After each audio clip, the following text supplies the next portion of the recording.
नमस्कार मित्रों, स्वागत है आपका स्मार्ट रीड के इस खास एपिसोड में, जहां हम आपको सिर्फ किताबों की कहानी नहीं बताते, बल्कि उन पन्नों के पीछे छिपे गहरे अनुभव और आंतरिक यात्रा की झलक भी दिखाते हैं। आज हम बात कर रहे हैं एक ऐसी किताब की जो सिर्फ पढ़ी नहीं जाती, बल्कि अनुभव की जाती है।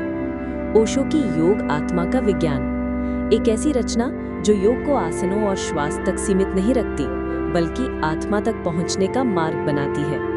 भाग 1, योग क्या है? योग शब्द सुनते ही आपके मन में क्या आता है?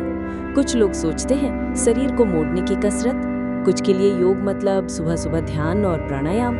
लेकिन ओशो कहते हैं योग इससे कहीं ज्यादा है। उनके शब्दों में, योग एक विज्ञान है, आत्मा को जानने का, खुद को जानने का, परम सत्य को छूने का। योग का अर्थ है जुड़ाव, आपका अपने भीतर के अस्तित्व से जोड़ना। ये कोई धर्म नहीं, कोई विश्वास नहीं, ये एक प्रयोग है, अनुभव का विज्ञान। भाग 2, पतंजलि और योग सूत्र। इस किताब में ओशो ने प्राचीन ऋषि पतंजलि के योग सूत्रों को आधार बनाया है। पतंजलि ने योग को एक वैज्ञानिक विधि की तरह प्रस्तुत किया था।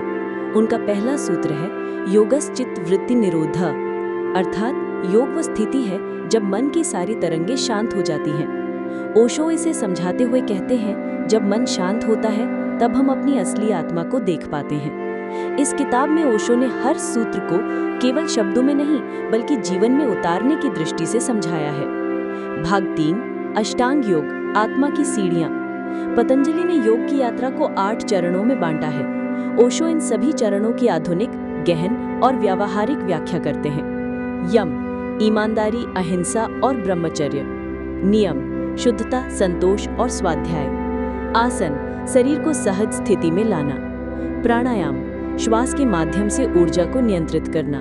प्रत्याहार, इंद्रियों को भीतर की ओर मोड़ना। धारणा, एक विचार पर ध्यान केंद्रित करना। ध्यान, निर्विचार स्थिति में रहना। समाधि, परम अनुभव में विलीन हो जाना। ओशो कहते हैं ध्यान योग का केंद्र है, बाकी सब उसकी तैयारी है।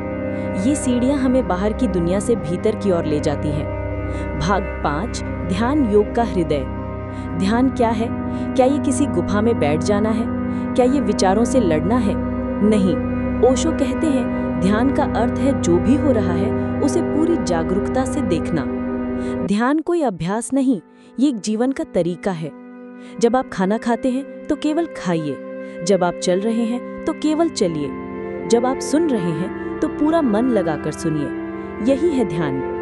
और जब ध्यान गहरा होता है तो चित्त शांत होता है और आत्मा सामने प्रकट होती है।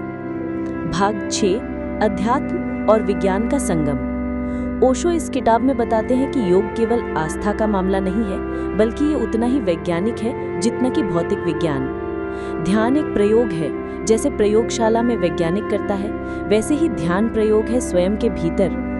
ओशो ने इस किताब में बताया है कि जिस तरह विज्ञान बाहर की दुनिया को खोजता है, योग और ध्यान अंदर की दुनिया को खंगालते हैं। ये दोनों एक दूसरे के पूरक हैं, एक बाहर का सत्य है, दूसरा भीतर का। भाग 7, जीवन में योग का अर्थ। आज हम व्यस्त हैं, दौड़ में, टेंशन में, अपेक्षाओं में। हमें लगता है शायद पैसा, पद या प्रसिद्धि हमें संतोष देंगे, लेकिन ओशो कहते हैं शांति बाहर नहीं, भीतर मिलती है, और योग वही रास्ता है। इस किताब को पढ़ना मानो किसी शांत झील में झांकने जैसा है, जहां आप खुद को देख सकते हैं बिना किसी छल के। ये किताब आपको सिखाती है कैसे वर्तमान में जिया जाए, कैसे मन की उलझनों से मुक्ति पाई जाए और कैसे जीवन को पूर्णता से जिया जाए। अंतिम शब्द, इस किताब से क्या पाएं? ओशो की योग आत्मा का विज्ञान कोई मोटिवेशनल किताब नहीं है। ये कोई तात्कालिक राहत नहीं देती, बल्कि ये जड़ तक जाकर जीवन को बदलने की कोशिश करती है।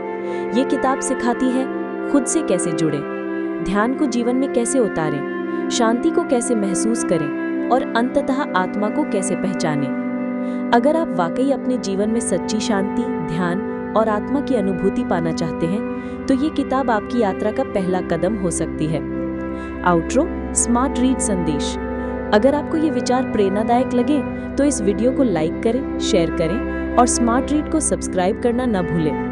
कमेंट में बताइए, क्या आप योग को सिर्फ व्यायाम मानते थे या अब इसे जीवन की गहराई से जोड़ने का मन बना चुके हैं? ध्यान में रहें, ज्ञान में बढ़ते रहें। मिलते हैं अगली किताब के साथ स्मार्ट रीड पर। धन्यवाद।